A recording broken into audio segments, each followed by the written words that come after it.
우리 옆에 분들과 인사합시다. 하나님의 사랑으로 사랑합니다라고 인사합시다.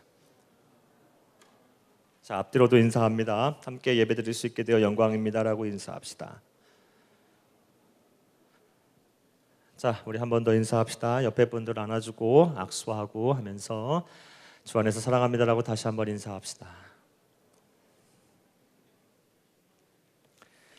자, 이제 여기를 봅시다. 오늘 봉독한 말씀을 가지고 기다림은 축복의 시간이라는 제목으로 함께 은혜를 나눠보겠습니다. 우리 함께 읽어봅시다. 기다림은 축복의 시간. 기다림은 축복의 시간.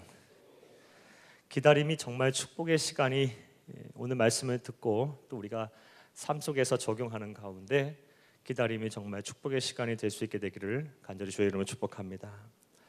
날씨가 많이 따뜻해졌습니다. 봄이 된 것 같죠? 여러분들의 이제 옷을 보기만 해도 봄이 찾아온 것 같아요. 아직도 물론 일교차가 심해요. 아침 저녁으로 10도 이상씩 차이 나고 20도 이상 차이 나기도 하고 감기들 조심하시고 몸 조심하시기를 특별히 바래요.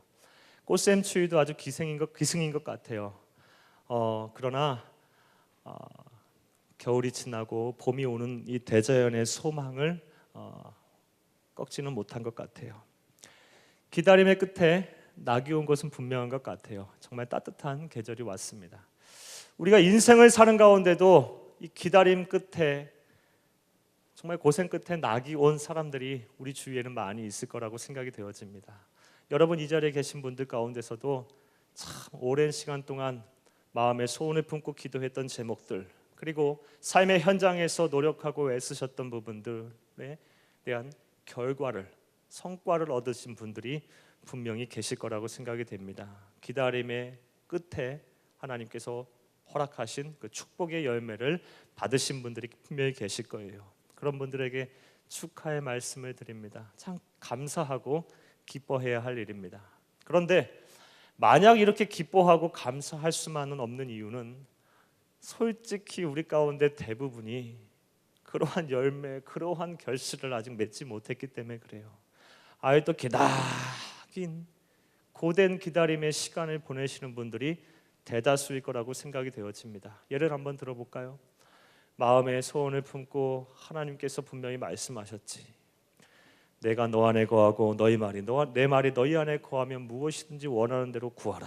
그리하면 이루리라 말씀하신 하나님 말씀에 따라서 마음의 소원을 품고 기도합니다. 하나님 내 삶의 문제를 해결하시고 내 형편을 이만큼쯤 나아지게 하시고 그리고 내 환경을 변화시켜 주시고 나를 이러한 위치로 나라에게 이러한 것들을 하나님 좀 주시옵소서. 내가 한눈 팔지 아니하고 하나님을 섬기고 하나님 나라를 위해서 애쓰고 헌신하게 싸우니 하나님 나에게 이러한 길을 좀 보여주시옵소서라고 기도한 지 오래입니다. 그런데 상황이 좋아지기는커녕 더 안 좋아지는 상황 속에 놓이신 분들이 분명히 이 자리에도 계실 것입니다. 또 하나님 앞에 기도합니다. 그리고 삶의 현장에서 참 내가 할 수 있는 일에 최선을 다합니다. 우리 청년들이니까요. 진학의 문제, 취업의 문제, 시험을 보고 고시 공부하는 우리 청년들, 그리고 결혼을 앞두고 또 연애와 여러 가지 삶의 문제를 놓고 재정적인 문제, 건강의 문제를 놓고 기도하고 하나님 앞에 애를 쓰지만 이 현실의 장벽은 더 견고해져서 더 작아지고 더 움츠러들고 있는 우리 청년들, 우리 성도들 또한 분명히 계실 것입니다.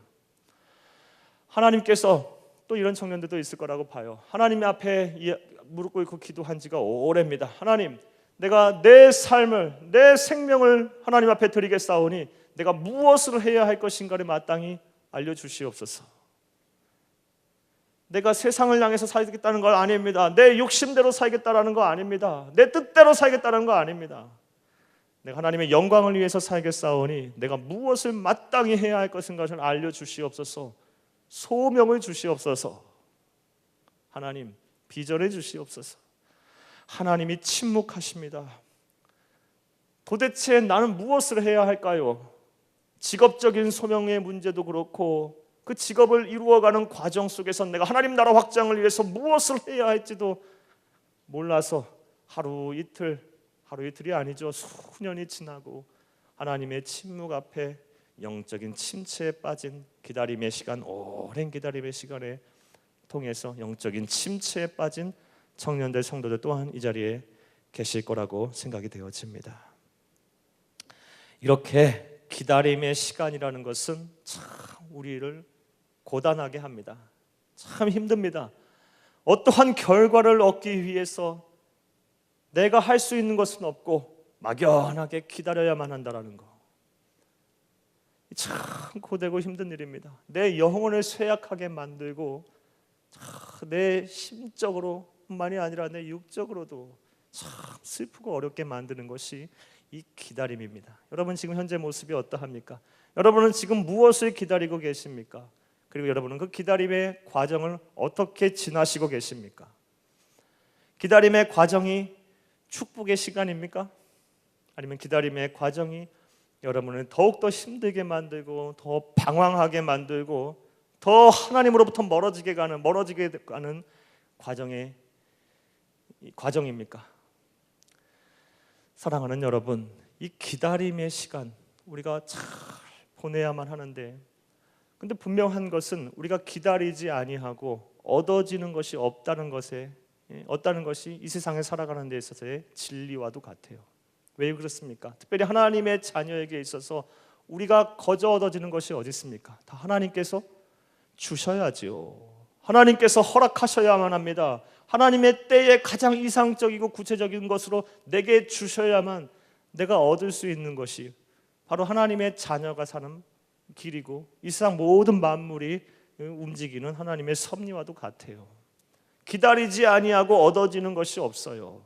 따라서 이 기다림의 것은 어떻게 보면 우리에게 있어서의 숙명과도 같아요. 기다림이 숙명과도 같다, 피할 수 없는 것이다 라고 한다면 결국 우리에게 놓인 숙제는 이 기다림의 시간을 어떻게 보내는 거냐, 보내야만 하느냐 달려인 것 같아요. 이 기다림의 시간이 축복의 시간이 되어야 될 줄로 믿습니다. 내 영혼이 더욱 살찌워지고 이 기다림의 시간을 통해서 내 삶이 회복이 되고 더 강건하여지고 가진 것은 없으나 천하 모든 것을 소유한 사람처럼 변화하는 내 심령이 강건해지는 시간이 되어야 될 줄로 믿습니다. 여러분 그렇게 되시기를 간절히 주의 이름으로 축복합니다. 오늘 본문 말씀을 보면 이 기다림의 시간을 축복의 시간으로 바꾼 위대한 믿음의 선배 한 분을 우리는 만나게 됩니다. 그가 누굽니까? 오늘 본문의 주인공인 느헤미야입니다. 따라해 봅시다. 느헤미야. 성경에는 수많은 믿음의 선배들, 믿음의 위인들이 나옵니다. 그 중에서 우리는 오늘 느헤미야라는 인물을 우리의 심령에 각인해야 돼요. 이 느헤미야는 어떤 사람인가부터 우리가 살펴봅시다. 기원전 586년, BC 586년에 유대가 바벨론 느부갓네살에 의해서 멸망하게 됩니다. 그리고 바벨론으로 유대 땅에 있던 쓸만한 사람들은 다 끌려가요. 포로로 다 끌려갑니다. 그리고 유대 나라는 황폐해지게 돼요. 성벽이 다 허물어지고 그곳에 있던 하나님의 영광스러운 성전이 완전히 불타 잿더미로 변해버려요. 이 느헤미야는 이 BC 586년에 바벨론에 의해서 포로로 끌려간 수많은 사람들 가운데 유다 지파 하가랴라는 사람의 후손입니다. 이 하가랴의 아들이에요. 이 느헤미야는 그런데 참 뛰어났던 인물임에 분명해요. 바벨론 이후에 등장한 페르시아 나라의 제국의 아닥사스다 1세 때에 이 느헤미야는 아닥사스다 왕 가장 측근에서 술을 따라주고 술을 챙겨주는 이 술 맡은 관원장이 되어집니다. 굉장히 출세한 인물입니다. 뭐 술을 따라주고 술을 맡아주는 관원장 된 게 뭐 출세냐라고 생각할 수 있겠지 모르겠습니다. 그러나 이건 대단한 인물임에 분명해요. 왜 그렇습니까? 당시 고대 근동의 풍습을 우리가 이해하면 잘 알 수가 있어요. 고대 근동의 이 사회에서는 특히 이런 제국주의적인 이런 왕권 중심의 사회에서는 항상 이 왕을 암살하고 이런 일들이 참 비일비재하게 많이 일어났어요.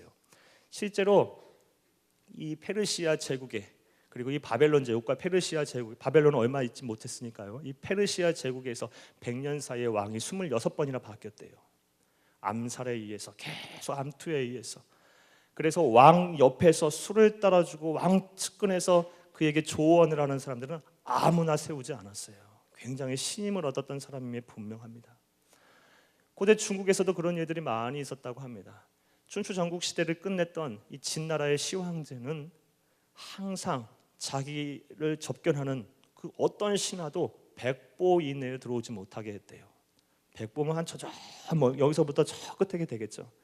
100보 이내는 아무도 사람들이 자기에게 근접하지 못하게 했대요. 왜요? 왕이 암살의 위험을 항상 노출되어 있었기 때문에. 근데 그 측근에서 술을 따라주고 술을 맡은 관원장이 되었다는 것은 왕의 신임이 얼마나 두터웠다는 것을 우리가 알 수가 있어요. 이 느헤미야는 페르시아 제국의 왕이 신임하는 사람 중에 하나였던 거예요. 그만큼 추세한 사람입니다. 또 느헤미야가 어떤 사람입니까? 느헤미야는 나중에 유대 총독으로 부임해서 유대 나라의 예루살렘의 성벽을 50일 만에 재건한, 그 재건하는 과정도 순탄하지가 않았어요. 느헤미야서를 쫙 우리가 훑어보면 이 성벽을 재건하는 과정 가운데 성벽만 재건한 것이 아니에요. 한 손에는 망치를 들고 한 손에는 칼을 들고 50일 만에 성벽을 재건했어요. 실제로 이 예루살렘의 성벽 느헤미야가 재건하기까지 다윗 왕 때부터 사울 왕 때부터 솔로몬이 이 예루살렘의 성벽을 완전하게 재건하기까지는 수백 년의 시간이 걸렸어요. 그런데 느헤미야는 무려 52일 만에 정적의 위협과 그리고 많은 사람들과의 싸움, 이 전투를 치르면서 예루살렘의 성벽을 50일 만에 재건하였다. 이거는 탁월한 리더십이 없으면 불가능해요. 우리 청년들이 느헤미야서를 나중에 꼭 읽어보기를 간절히 주의 이름으로 소망합니다. 이 탁월한 리더십, 이 리더십 하면 성경의 많은 인물 가운데 이 느헤미야가 꼭 들어가요. 여러분이 꼭 한번 읽어보시고 나중에 느헤미야 리더십이 여러분의 것으로 삼게 되기를 간절히 주의 이름으로 축복합니다. 자, 그리고 본문은 이 성벽을 재건하기까지의 과정에 이르기 전에 느헤미야가 하나님 앞에 기도합니다. 이 일을 내게 맡겨주시옵소서. 이것을 위하여 내가 할 수 있는 무엇인가가 있지 않겠습니까? 그리고 하나님 앞에 선하고 기도합니다. 그런데 하나님께서 바로 응답하시지 않았어요. 기다리게 하셨어요. 그리고 하나님께서 그 기다림의 과정을 통해서 느헤미야에게 무엇인가를 주셨어요. 기다림의 시간을 통해서 느헤미야는 축복을 받게 돼요. 그러한 과정이 서술된 것이 바로 오늘 본문의 내용입니다. 이를 조금 더 우리 구체적으로 한번 살펴봅시다. 앞서 말씀드린 대로 유대 나라가 기원전 586년에 바벨론에서 멸망하자 유대 사람들은 큰 충격에 빠졌어요. 당시 유대 사람들은 자신들만이 하나님으로부터 선택을 받은 민족이라는 자부심이 대단했어요. 선택받은 민족이다, 선민이다. 하나님께서 우리 민족을 반드시 지켜주실 것이다. 특별히 예루살렘 안에는 무엇이 있었습니까? 하나님의 임재의 상징인 성전이 있었어요. 거룩한 도성이었어요. 그런데 하나님께서는 자신의 민족을 버렸어요. 그리고 선택받은 민족을 버렸고 하나님의 임재의 상징이었던 성전이 이방신을 섬기는 사람들에 의해서 짓밟게 내버려 두셨어요. 그들이 얼마나 정신적으로 충격을 받은지 몰라요. 완전히 패닉 상태에 빠졌어요. 하나님이 우리를 버렸구나. 우리는 이제 어떻게 하겠냐. 어찌할 바를 몰라 하는 지경에 이르게 됐어요. 그들이 충격을 받은 것은 정신적인 공황뿐만이 아니었습니다. 실제적으로 모든 것들이 다 망하게 돼버렸어요. 쓸만한 사람들을 말씀드린 대로 다 끌려가 버렸고요. 도저히 재건할 수 있는 그런 기회를 잡지 못했어요. 성벽은 완전히 무너져서 잿더미가 됐고 사람이 살 수 없는 곳으로 전락해버리게 됐어요. 하나님께서는 그러나 70년 후에 페르시아의 고레스 왕에게 은혜를 주셔서 그가 칙령을 발표하게 됩니다. 포로로 끌려왔던 사람 중 가운데 다시 예루살렘에 돌아가서 너희들이 고향 땅, 너희들이 살던 땅을 재건해도 좋다라고 말씀하셨어요. 70년 후에 포로로 끌려간 지 70년 후에 많은 사람들이 스룹바벨의 인도하에, 학계의 인도하에 다시 예루살렘으로 돌아갑니다. 그리고 제일 먼저 그들이 한 일은 하나님의 성전을 재건했던 일이었습니다. 그리고부터 또 70년이 지났습니다. 140년 후 여전히 예루살렘은 완전히 잿더미가 되어 있는 상태에서 재건하지는 못했어요. 겨우 성전 하나 재건해놓고 겨우 사람 살 정도로 이렇게만 해놓은 상태지, 예루살렘의 영광스러운 찬란했던 그 성벽들, 그리고 모든 솔로몬의 영광, 다윗 왕 때의 영광들은 다 이미 사라진 지 오래입니다. 140년 후 드디어 하나님께서는 느헤미야를 통해서 예루살렘을 재건하게 하십니다. 오늘 본문 말씀을 읽어보면 우리 봉독한 대로 1절에서 3절 말씀에 보면, 2절 말씀에 보면 느헤미야가 그의 형제들에 의해서, 하난이라는 사람에 의해서 소식을 듣게 됩니다. 예루살렘의 현재 상황이 어떤지를 듣게 돼요. 예루살렘의 현재 상황이, 그곳에 남아있던 자들, 포로로 끌려가지 않았던 자들, 그리고 70년 전에 귀환했던 수많은 사람들이 어떻게 살고 있는지에 대한 소식을 듣게 됩니다. 어떻게 듣게 된다고 이야기하고 있습니까? 그곳이 완전히 잿더미가 된 채 아직도 재건하지 못했고, 성벽과 성문은 아직도 불탄 현장으로 그냥 그대로 남아있다. 그 소식을 듣자 느헤미야가 상당히 마음이 아프게 돼요. 마음이 아파요. 그의 조국이 140년이나 멸망한 지 지났음에도 불구하고 여전히 잿더미 속에 있다라는 이야기를 듣자 마음이 너무 아프게 돼요. 그래서 하나님 앞에 기도하게 됩니다. 3절 4절이 바로 기도 내용인데 같이 한번 읽어봅시다. 3절 4절 같이 읽습니다. 시작.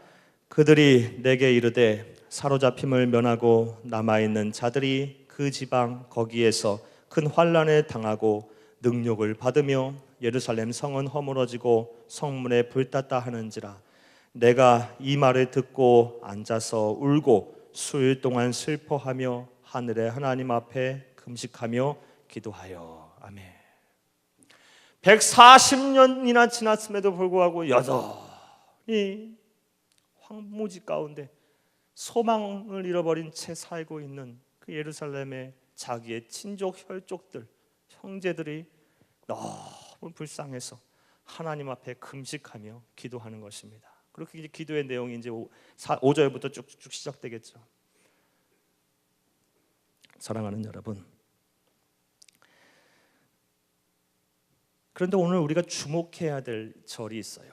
오늘 본문 말씀, 특별히 4절 말씀을 우리가 주목해야만 합니다. 왜 4절 말씀에 주목해야 하냐면 기도를 한 시점과 기도 응답을 받은 시점을 우리가 자세하게 한번 살펴볼 필요가 있어요.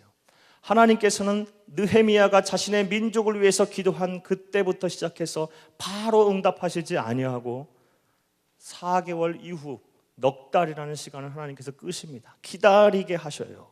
오늘 본문 말씀 5절부터 11절까지의 말씀에 보면 하나님께서 특별히 오늘 본문 말씀 1절 말씀에 보면 하나님께서 아닥사스다 왕 제20년 기스루월에 내가 수상궁에 있는데 라는 말씀이 있어요. 그가 기도한 시점은, 최초로 기도한 시점은 자신의 민족을 위해서 하나님, 내가 그 민족의 눈물을 닦고 예루살렘의 성벽을 재건하겠나이다 라고 하나님 앞에 기도한 시점은 아닥사스다 왕 20년 기스루월이에요. 근데 2장 1절 말씀 한번 같이 읽어봅시다. 시작. 아닥사스다 왕 제20년 니산월에. 여기까지요. 우리 줄 좀 쳐봐요. 1장 1절에 기스루월, 그 다음에 2장 1절에 니산월. 자, 이제 여기 봅시다. 그가 형제들의 고통받고 있는 형제들의 소식을 듣고 나서 그 형제들을 위해서 하나님 나에게 소명을 주시고 내가 그 일을 해결하게 해달라고 하나님 앞에 기도한 때는 아닥사스다 왕 제20년 기스루월이에요. 기스루월이라고 한다면 오늘날로 말하면 11월 중순부터 해서 12월 중순을 말해요. 그러니까 쉽게 생각하면 12월 초라고 얘기합시다. 12월 초에 최초로 하나님 앞에 그는 기도했습니다. 근데 하나님께서는 바로 응답하시지 아니하고 2장 1절 말씀에 보면 응답을 주시는 시점이 나오는데 바로 니산월이에요. 니산월은 4월이에요. 4월. 그러니까 12월 초에 기도했는데 하나님께서는 4월, 그 다음 해 4월에 하나님께서는 응답을 하신 거예요. 넉 달에서 한 5달 정도의 하나님께서는 시간을 끄신 거예요. 5달 정도, 4달에서 5달 정도 하나님께서 기도하게 하신 이유가 무엇일까요? 오늘 우리는 이것을 살펴봐야 돼요. 앞서 기다림의 시간은 축복의 시간이 되어야 한다라고 말씀을 드렸어요. 이 넉 달에서 5달의 시간은 느헤미야에게 있어서는 참 힘든 시간이었겠죠. 금식하며 기도하며 하나님, 내가 이 일을 행하게 하여 주시옵소서, 나에게 기회를 주시옵소서, 내 상황을 변화시켜 주셔서 내가 그곳에 가서 총독으로 부임하게 하셔서 모든 일을 주관하게 하셔서 다시 예루살렘을 재건할 수 있게 나에게 하나님 기회를 주시옵소서라고 하나님께 금식하며 기도했는데 하나님께서는 바로 응답하시지 아니하고 넉 달에서 5달 정도의 기다리게 하셨어요. 침묵하셨어요. 이 사이에 대다수의 사람들이라면 아마 이미 포기하고 말았을 거예요. 한 일주일 기도하고 한 20일 기도하고 한 달 기도하고 2달 기도하고 하나님께서 어떤 상황을 만들어 주시지 아니하고 어떠한 변화를 주시지 아니한다면 아마 대부분은 나는 안 되나 보다, 아직 하나님의 때가 아닌가 보다라고 내려놓았을 경우가 많아요. 물론 그렇게 간단하게 기도해서 되는 문제가 아니었죠. 느헤미야는 아마 생사를 걸고 금식하며 하나님 앞에 간절히 절실하게 아마 기도했을 거예요. 작정 기도를 여러분 넉 달에서 5달 한다는 건 쉬운 일이 아니잖아요.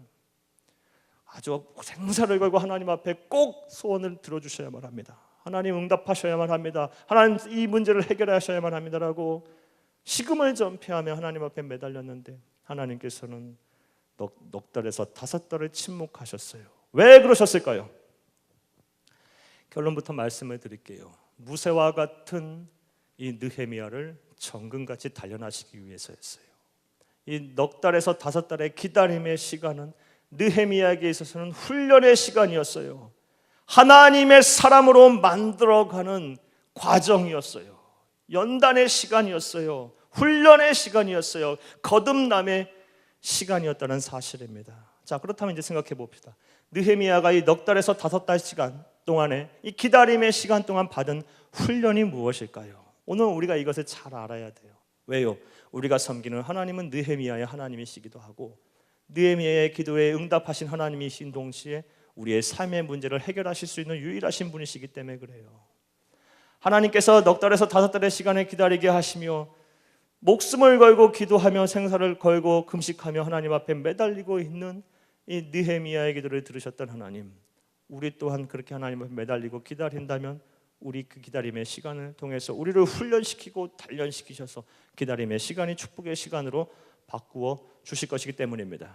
자, 이제부터 생각해 봅시다. 느헤미야는 넉 달에서 5달 동안 기다림의 시간을 동안 하나님에게부터 어떠한 훈련을 받았을까요? 크게 2가지의 훈련을 오늘 말씀을 통해서 우리가 확인할 수가 있습니다. 첫째는 따라합시다. 첫째는 크게 따라합시다. 첫째는 크게 따라합시다. 첫째는 하나님만을 전적으로 신뢰하는 믿음의 훈련을 받았다. 하나님만을 전적으로 신뢰하는 믿음의 훈련을 받았습니다. 1장 5절에서부터 11절까지의 말씀에 보면 느헤미야가 기도하는 장면이 쫙 나옵니다. 기도의 내용이 나옵니다. 5절에서부터 11절의 기도의 내용은 여기 보세요. 기도의 내용은 간단하게 요약하면 이런 내용이에요. 하나님, 우리 민족이 멸망하게 된 이유는 하나님만을 전적으로 신뢰하지 않았기 때문에 그렇습니다. 입으로는 하나님을 섬긴다 하고 말과 행동으로는 일치되지 아니하는 삶을 살았어요. 겉으로 드러나는 모습으로는 예배를 잘 드리고 하나님 앞에 꼬박꼬박 예물을 드리고 하나님 앞에 헌신하고 하였지만 정작 실상 마음은 새카맣게 딴 마음을 품고 있었고 정작 중요한 순간에는 하나님을 신뢰하지 아니하고 내 힘과 내 경험을 섬겼다라는 거예요. 우리 민족이 그래서 하나님께서 우리 민족을 벌하셨다라는 거예요. 그것을 놓고 대신 회개하고 있어요. 5절 말씀 같이 한번 읽어봐요. 시작. 이르되 하늘의 하나님 여호와 크고 두려우신 하나님이여 주를 사랑하고 주의 계명을 지키는 자에게 언약을 지키시며 긍휼을 베푸시는 주여 간구하나이다. 아멘. 5절에서 11절 이렇게 회개의 내용을 쭉 얘기하고 나서 5절에서 다시 한번 처음 시작하면서 이렇게 이야기를 하는 거예요. 하나님만을 의지해야 한다는 것. 언약을 이루시는 하나님, 크고 두려우신 하나님, 주를 더욱 사랑하겠나이다. 주를 더욱더 의지하겠나이다. 주를 더욱더 신뢰하겠나이다. 민족을 대신하여 회개하면서 그는 기도하는 내내 자신의 몸과 마음 그리고 입으로 시인한 거예요. 하나님만을 전적으로 신뢰하겠나이다. 우리가 이것을 주목해야 돼요.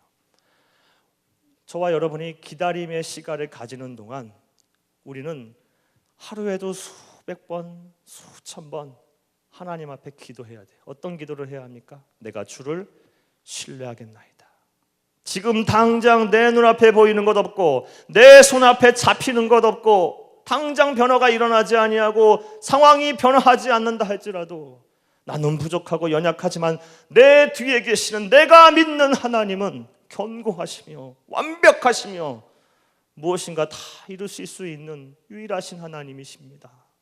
나는 그런 하나님을 신뢰하고 하루에도 수천 번 수만 번 하나님 앞에 내 마음을 드려야 돼요. 그래야 기다림의 시간이 축복의 시간으로 변할 수 있어요. 기다림의 시간이 우리에게 힘든 이유가 뭘까요? 두려움이 생기기 때문에 그래요. 이러다가 나 잘못되면 어떡하지? 우리 가족 잘못되면 어떡하지? 우리 상황, 내 형편이 나아지지 아니하면 어떡하지? 미래에 대한 불확실 때문에 그래요. 이러다가 나 학교 못 가는 거 아닌가? 나 이러다가 직장 못 들어가는 거 아닌가? 나 이러다가 실패하는 인생 사는 거 아닌가? 나 이러다가 결혼도 못하고 이런 사회다 죽는 것 아닌가? 나 이러다가 하나님이 나에게 어떤 음성도 들려주시지 않아서 내가 이 땅에서 무엇을 해야 하는지도 모르고 살다가 그저 그렇게 살다가 없어져 버리는 거 아닌가? 두려움이 생겨요. 두려움이. 기다림의 시간이 두려운 것은, 힘든 것은, 고단한 것은 이 두려움의 문제를 해결하지 못하기 때문에 그래요. 사탄 마귀는 이것을 너무나 잘 알고 있어요. 그래서 우리의 심령에 들어와서 우리의 심령을 더욱더 힘들게 만들어요. 이 두려움이 더 크게 만들어요. 부채질해요. 시간이 지날수록 우리가 이 두려움이 자꾸 증폭이 되어져 버려요. 그래서 어느 순간인가부터 기도하던 자리에서 멀어지기 시작하고 찬양과 감사의 열매를 쌓던 그 고귀한 자리에서부터 멀어지기 시작하고 봉사와 사역의 자리에서부터 자꾸 멀어져가고 삶의 무게가 너무 힘들게 느껴지게 돼요. 우리의 심령을 어떻게 굳건히 다 잡을까요? 이 사탄 마귀의 공격 앞에 이 두려움으로 내 마음을 확 짓누를 때 이것을 어떻게 회복하고 어떻게 극복해야 될 것인가가 우리 기다림에 있어서의 큰 과제이자 숙제입니다. 어떻게 해결하겠습니까? 앞서 말씀드린 대로 느헤미야가 했던 것처럼 넉 달에서 5달 동안 목숨 걸고 하나님 앞에 기도하는 그 가운데 민족을 대신하여 회개하면서 우리 민족이 하나님을 절적으로 신뢰하지 못한 결과로 인해서 이러한 어려움을 당합니다. 나 또한 그러한 사람이었네요. 나 또한 입으로는 하나님을 떠난 적이 없다고 하며 하나님을 잘 섬긴다고 하면서 나는 하나님만을 믿는다고 하면서 나를 도우시는 이는 하나님밖에 없다고 하면서 정작 중요한 순간에는 하나님이 아닌 내 경험과 내 이성과 내 지식을 의지했고 내 인맥을 자랑했고 내가 가지고 있는 물질과 재능을 하나님 앞에 하나님이 아닌 보다 더 내세웠네요. 그것을 내려놓는 시간이었던 거예요. 하나님은 이 넉 달에서 5달의 기다림의 시간을 통해서 철저하게 느헤미야를 이것을 부셨어요. 이것을 훈련시키셨어요. 내려놓게 하셨어요. 하나님만이 전 나의 구세주입니다. 하나님이 나를 도와주셔야만 되네요.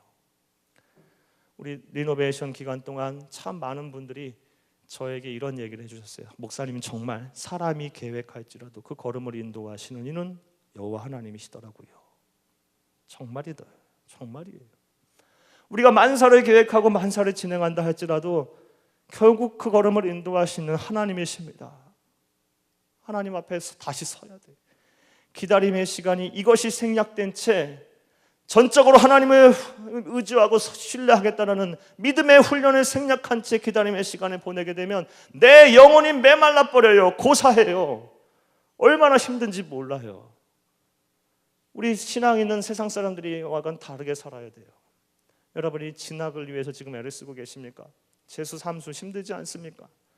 취업이 잘 안 돼서 힘들어하는 청년들도 많이 있습니다. 결혼도 마찬가지고 또 이직도 생각하고 또 여러 가지 내 삶이 좀 형편이 나아지면 좋겠는데 그렇지 못하고 내 건강이 좀 회복되면 좋겠는데 그렇지 못하고 내 믿음이 더욱 성장하면 좋겠는데 그렇지 못하고, 내 성품이 이러이러한 것들이 좀 변화되었으면 좋겠는데 여전한 것 같고, 내가 노력해도 내 현실의 장벽이 너무 견고해지고 힘들어지는 이런 상황에 놓여 있을 때, 내 영혼이 더욱 강건해지고 내 심령이 메마르지 아니하고 더 풍성한 은혜 가운데 살기를 원한다면, 기다림의 시간 동안 느헤미야처럼 하나님을 전적으로 신뢰하는 믿음의 훈련 과정이 반드시 있어야만 합니다. 그래야 기다림의 시간이 축복의 시간으로 변화될 수 있는 거예요. 하나님은 다 우리의 심령을 너무나도 잘 알고 계시는 분이세요. 우리의 형편을 그 누구보다도 잘 알고 계시는 분이세요.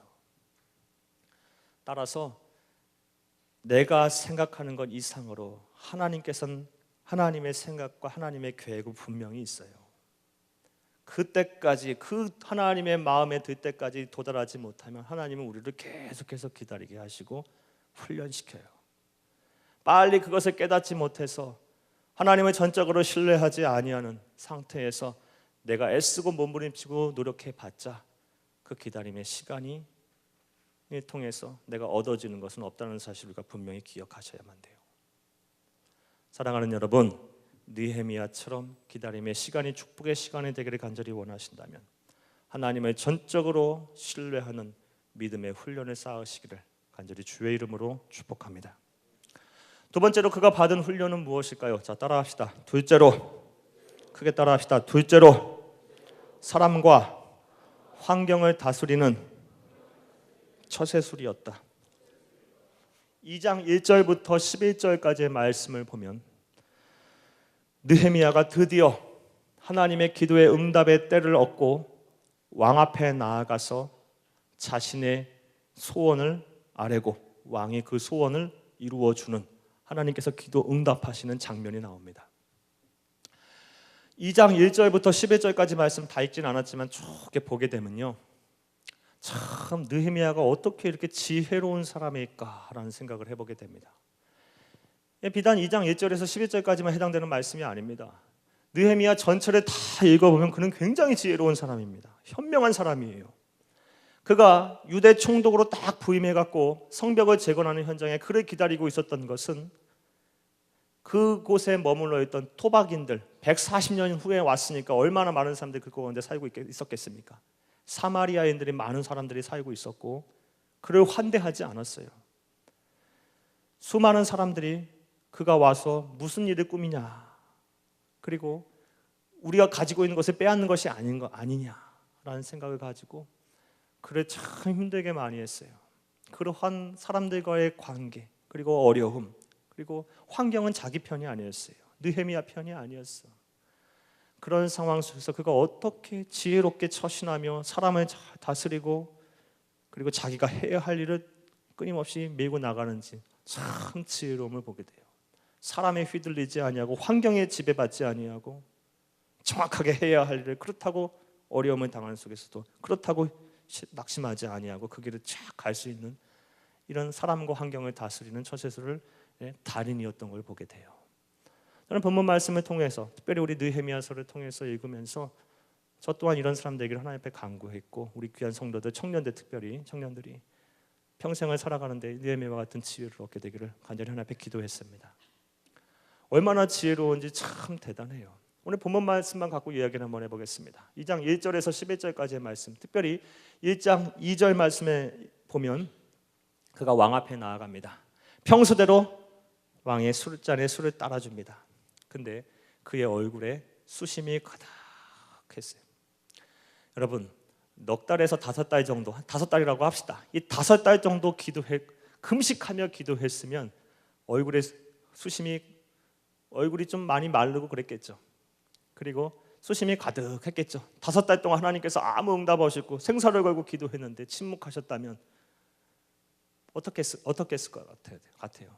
그의 몰골이 말이 아니었겠죠. 그런데 그는 왕 앞에 나가 왕을 섬기는 자였기 때문에 그런 티를 안 내려고 노력을 많이 했겠죠.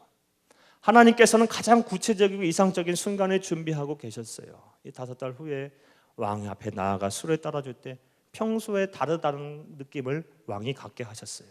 수심이 가득했어요. 왕이 사랑하는 신하가 수심이 가득하니까, 근심이 가득한 상태로 있으니까 왕이 걱정이 됐겠죠. 그래서 4절 말씀에 보면 4절 말씀에 보면 왕이 묻습니다. 네가 왜 수심이 가득하니? 그리고 내가 너를 위해서 무엇을 해줄까라고 묻습니다. 그때가 바로 기회였습니다. 느헤미야가 정확하게 이야기를 합니다. 내 민족, 내 형제들이 살던 그곳이 지금 예루살렘의 성벽이 다 무너지고 잿더미가 됐고, 그리고 그곳에서 사람이 살 수 없을 정도로 피폐해진 환경이 있습니다. 저로 하여금 그곳에 가서 그곳을 재건하게 해주시옵소서. 오늘날 이란 이라크 지역과 오늘날 이스라엘 지역은 상당히 먼 거리입니다. 그렇지 않습니까? 오늘날은 어떻게 상당히 먼 거리예요. 근데 당시 상황으로는 더 먼 거리였을 거라고 생각이 되어져요. 물론 이 그 먼 나라, 먼 지역에 있는 나라까지 페르시아의 영토임에 분명해요. 그 먼 지역까지, 먼 지역, 이 변두리에 왕의 사랑하는 신복을 보내는 일이란 왕에게 있어서 쉬운 일은 아니었을 거라고 생각이 되어져요. 그리고 뭔가 그곳에서 왕의 힘이 미치지 아니하는 그곳에 무엇인가 성이 쌓아지게 되고 다시 재건하게 되면 왕은 심적으로 불안해할 수 있어요. 그래서 어떠한 일이 일어날지 어떻게 합니까? 따라서 왕은 느헤미야를 안 보내는 것이 맞아요. 그런데 하나님은 느헤미야의 때가 이르렀다고 생각이 되어지신 거예요. 그리고 느헤미야를 더욱더 지혜롭게 하시고 상황 파악을 잘하게 하셨어요. 6절 말씀에 보면 왕후가 그 자리에 또 있어요. 평상시에는 왕후가 없었던 모양이에요. 왕후가 그 자리에 있었고 신하들이 있습니다. 여러분 가서 본문 말씀을 다시 한번 꼭 읽어보십시오. 왕후가 있는 곳, 그리고 신하들이 있는 곳 앞에서 느헤미야가 얻어낼 수 있는 것은 다 얻어냅니다. 서쪽에 있는 총독들로 하여금 자신들을 돕게 만들고요, 페르시아에 있는 수상궁 안에 있는 모든 재물들, 귀한 것들을 다 가지고 갈 수 있도록 왕 앞에 아주 지혜롭게 말을 잘하는 것을 우리가 보게 돼요. 사랑하는 여러분, 어떻게 이렇게 느헤미야가 지혜를 얻을 수 있었을까요? 물론 이 넉 달에서 5달, 이 5달 정도의 시간 동안 그가 사람을 다스리고 환경을 다 지배할 수 있는 처세술을 다 가지게 됐다라고 생각하는 것 자체는 무리수예요. 불가능하죠. 어떻게 사람이 한 번에 그렇게 지혜로워질 수가 있습니까? 그는 어려서부터 철저하게 교육을 받고 훈련을 받아서 그렇게 된 거예요. 그런데 분명한 사실은 이 5달 동안 그가 교육을 받고 훈련 받아왔던 이 사람을 대하는 지혜, 환경을 지배하는 처세술이 더욱 날카로워지고 더 날이 섰었으면 분명해요. 왜 그렇습니까? 그는 하나님을 전적으로 의뢰하고 의지하는 넉 달이라서 5달 시간은, 기다림의 시간은 그러한 시간이었기 때문에 그래요. 하나님은 지혜의 보고시잖아요. 특별히 그가 더욱더 지혜로워질 수 있었던 우리는 원인을 찾을 수가 있습니다. 4절 말씀 여러분 꼭 같이 읽어봐야 돼요. 4절 같이 한번 읽어봅시다. 시작. 왕이 내게 이르시되 그러면 네가 무엇을 원하느냐 하시기로 내가 곧 하늘의 하나님께 묵도하고, 주칩니다. 내가 곧 하늘의 하나님께 묵도하고. 여러분 이 말씀 굉장히 중요한 말씀이에요. 내가 곧 하늘의 하나님께 묵도하고. 묵도가 뭐예요? 묵도가 뭡니까? 묵묵히 기도했다라는 거예요. 그렇죠? 지금 찰나의 시간이에요. 왕이 묻습니다. 내가 무엇을 해줄까? 그때 뭐 했다는 거예요? 바로 이거 해주십시오라고 얘기하지 아니하고 뭐 했다는 겁니까? 잠시 기도한 거예요. 왕이 물었을 때 뜸을 들여서 10분, 20분, 30분 기도할 수 있습니까? 아니에요. 한 5초에서 10초 잠깐 기도한 거예요. 무슨 기도를 했을까요? 지혜를 구했겠죠. 하나님, 내가 왕의 마음이 꼭 들도록, 왕이 내가 해줄 수 있는 것들을 해줄 수 있도록, 내가 말하는 것을 왕이 해줄 수 있도록 하나님 나에게 지혜를 주시옵소서라고 잠깐 기도한 거예요. 그리고 이게 참 중요하다는 말씀을 오늘 여러분 드리고 싶어요.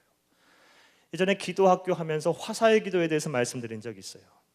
여러 기도의 종류가 여러 가지가 있는데 특별히 삶과 사역의 현장에서 화사를 많이 해라라고 여러분에게 말씀드린 것 같아요. 화사의 기도가 뭐였습니까? 오랜 시간 동안 작정하고 기도하는 것이 아니라 순간순간 내가 어떤 일을 선택하고 어떠한 일을 행해야 될 때 그 순간순간 하나님을 향해서 화살을 쏘는 거예요. 하나님, 나 이 순간 이렇게 지혜롭게 해주시고 이 순간 이렇게 잘 넘어갈 수 있게 해주시고 바른 결과를 얻게 하시고 가장 현명한 선택을 하게 해주시옵소서라고 순간순간 화살을 쏘는 거예요. 5초에서 10초간. 예를 들어 볼까요? 직장에서 어떠한 중요한 서류를 상사에게 보일 때가 있어요. 문을 열고 들어가는 순간 잠깐 기도하는 거예요. 하나님, 나에게 지혜를 주시고 바르게 선택하게 하시고 바른 말을 하게 해주세요. 그리고 문 열고 들어가서 보이는 거예요. 그가 넉 달에서 5달 동안 기다림의 시간 동안 하나님을 전적으로 의뢰하면서 그런 이 훈련이 착실하게 되었다고 봐요. 하나님에게는 대단한 시간이 필요 없어요. 단 1초, 5초, 10초라도 하나님은 순간순간을 바꿀 수 있는 분이세요. 우리를 지혜롭게 하실 수 있는 충분한 시간이 그에게는 있으셔요. 우리는 수년 동안, 수개월 동안 공부를 하고 또 여러 가지 경험을 해야 우리의 지식과 지혜가 나아지지만 하나님에게는 그런 시간이 많이 필요 없다라는 거예요. 하나님을 의뢰하는 자, 하나님 앞에서 지혜를 간구하고 몸부림치는 자, 전적으로 신뢰하는 자, 그러면 내 삶의 현장에서 내가 할 수 있는 것을 최선을 다하면서 하나님 앞에 지혜를 간구하는 자에게 하나님께서는 반드시 은혜를 베푸셔서 지혜롭게 하셔요. 넉 달에서 5달 이 기다림의 시간 동안 느헤미야는 하나님으로부터 그것을 얻었던 거예요. 사랑하는 여러분, 저는 분명히 이렇게 생각되어집니다. 이 5달의 기다림의 시간 동안 느헤미야가 어떠한 것을 하나님 앞에 간구했을까? 왕이 어떻든 간에 허락을 해야 되지 않겠습니까? 그럼 느헤미야는 이렇게 분명히 기도했겠죠. 하나님, 내가 왕 앞에 나아가서 왕 앞에 나아가는 그 순간이 언젠가를 먼저 하나님 앞에 간구했을 것이고, 그리고 그 왕 앞에 나아갔을 때 바른 말, 지혜로운 말을 하게 하시고, 단순히 허락뿐만이 아니라 내가 취할 수 있는 많은 것들을 얻게 하여 주시옵소서. 그때가 언제인지를 먼저 하나님 앞에 구했을 것이고, 지혜를 구했을 것이고, 방법을 구했을 것이고, 하나님 앞에 순간 한순간 기도하고 몸부림쳤겠죠. 그러면서 자신을 한번 되돌아봤을 거라고 생각이 되어져요. 나는 어떤 사람인가? 나는 어떠한, 하나님이 나를 어떻게 만드셨는가? 나는 무엇을 가졌고 무엇을 갖지 못했을까? 하나님이 나를 향해 쳐다보실 때 이러한 모습들은 참 기뻐하실 것 같고 이러한 모습들은 기뻐하지 아니하실 것 같아. 이것은 다 점검하면서 자기 자신을 한번 되돌아봤을 것 같아요. 그러면서 내가 이런 것들을 가지지 못했는데 이러한 모습들이 왕에게 보이기에 어떻게 보여질까 하면서 하나님 앞에서 자신의 나약함을 간구하고 맡기고 또 자신의 강점을 더욱더 승화시키는 일들을 했을 거라고 생각이 되어집니다. 기다림의 시간 동안 여러분의 기다림의 시간이 축복의 시간이 되어지기를 간절히 원한다면 하나님 앞에 지혜를 구하는 시간이 되시기를 간절히 주의 이름으로 축복합니다. 지혜를 구하는 과정 가운데 여러분 자신이 어떤 존재인지 하나님 앞에서 철저하게 점검하는 시간이 되시기를 간절히 주의 이름으로 축복합니다. 넉 달에서 5달 안에 느헤미야를 그렇게 샤프하게 만드셨다면 하나님은 우리를 더욱더 힘있게 능력있게 바꾸실 수 있는 충분한 시간을 우리에게 주실 거라고 믿어요. 사랑하는 여러분, 기다림의 시간은 축복의 시간이 되어야만 합니다. 느헤미야와 같이 우리도 변화될 수 있습니다. 느헤미야의 하나님은 우리의 하나님이시기도 합니다. 성경에 나와 있는 수많은 믿음의 사람들 그리고 기독교 역사 2000년 역사를 통하여 우리에게 도전을 주는 수많은 영적 거장들은 다 그렇게 살았어요. 어느 하나 기다림이 없는 사람은 없어요. 그 기다림이 고되지 않은 사람 또한 없고요. 이 기다림의 시간을 통해서 우리는 반드시 하나님으로부터 훈련을 받아야 돼요. 내가 먼저 그 훈련의 장에 자원하며 서서 내 자신의 경험과 지성과 이성과 인맥과 물질과 재능을 의지하는 것이 아니라 하나님만을 전적으로 신뢰하는 믿음의 훈련을 여러분 삶 가운데 기다림의 시간 가운데 꼭 가지시기를 간절히 주의 이름으로 축복합니다. 나아가서 하나님 앞에 지혜를 간구하십시오. 기다림의 시간, 하나님 더 내 자신을 지혜롭게 하시옵소서. 지혜 보고이신 하나님 앞에 내가 섰사오니 나에게 지혜를 주어서 내가 무엇을 마땅히 행하고 무엇을 말해야 하고 어떻게 처신해야 하고 어떻게 살아야 되는가를 분명히 깨달아 알게 하여 주시옵소서라고 하나님 앞에 지혜를 간구하십시오. 그러면서 자신을 되돌아보십시오. 내가 어떤 사람인가, 어떻게 살아왔는가를 분명히 셋업을 다시 하십시오. 그리할 때 기다림의 시간은 축복의 시간이 되어질 수 있습니다. 막연하게 하나님 나 이거 해주세요라고 간구하고 막연하게 기다리게 된다면 하나님이 침묵하실 때 우리의 영혼이 강건해지지 못해요. 기다림의 시간은 축복의 시간이 되어야만 해요. 하나만 더 당부드리고 말씀을 마치겠습니다. 기다림의 시간을 가지는 데 있어서 이 기다림의 시간을 여러분의 시계로 측정하지 마시고 하나님의 시계로 측정할 수 있는 믿음을 갖게 되기를 간절히 주의 이름으로 축복합니다. 느헤미야는 축복받은 사람이에요. 5달밖에 안 기다렸어. 노 할아버지는 120년을 기다렸어요. 모세는 40년을 기다렸어요. 요셉은 약 20년을 기다렸어요. 다윗은요 30년 이상을 기다렸어요. 예수님은요 3년 반 사역하시기 위해서 30년을 인간으로 사셨어요. 120년, 40년, 30년, 20년 기다린다면 얼마나 우리가 힘들까요? 그러나 분명히 기다림의 시간은 가치가 있어요. 여러분, 우리 그리스도인에 있어서의 성공이라는 것이 뭘까요? 참, 우리 마음을 잘 다스려야 돼. 우리 그리스도인이 예수 믿다가 낙심하는 대부분의 가장 큰 이유는 우리의 성공의 기준이 하나님의 마음에 합한 성경적인 성공의 기준과 같지 아니하고 세상의 성공의 기준과 일치하기 때문에 그래요. 세상의 성공의 기준은 무엇입니까? 더 많은 돈을 받고 더 좋은 집에 살고 더 여유 있는 삶을 사는 것이, 더 명예를 얻는 것이 세상에서의 성공의 기준이죠. 그렇다면 우리 하나님의 자녀의 그리스도인의 성공의 기준은 뭡니까? 단 하루를 살아도 하나님의 마음에 합한 삶을 사는 게 바로 하나님이 쓰시는, 하나님의 도구로 사용되어지는 삶을 사는 게, 하나님의 하나님께 영광을 돌리는 존재로 사는 것이 바로 그리스도인의 성공의 기준이에요. 그러한 삶을 살기 위해서 애를 쓰고 산다면 하나님께서 하나님의 자녀를 그렇게 힘들고 어려운 삶을 살게 하시겠습니까? 어떻게 부모가 자식이 힘들게 사는 것을 내버려 둡니까? 부모의 사랑보다, 육신의 부모의 사랑보다 더 뛰어넘는 사랑이 하나님의 사랑이라고 하셨는데 하나님께서 우리를 내버려 두실 것 같아요? 그런 삶을 살기 위해서 애를 쓰는데. 기다림의 시간은 분명 가치가 있어요. 믿음의 훈련을 하십시오. 자기 자신을 되돌아보는 시간, 지혜를 구하는 시간을 하십시오. 내 시계가 아닌 하나님의 시간에 맞추어서 기다림의 시간을 축복의 시간으로 바꿀 수 있게 되기를 간절히 주의 이름으로 축복합니다. 다 같이 기도합시다.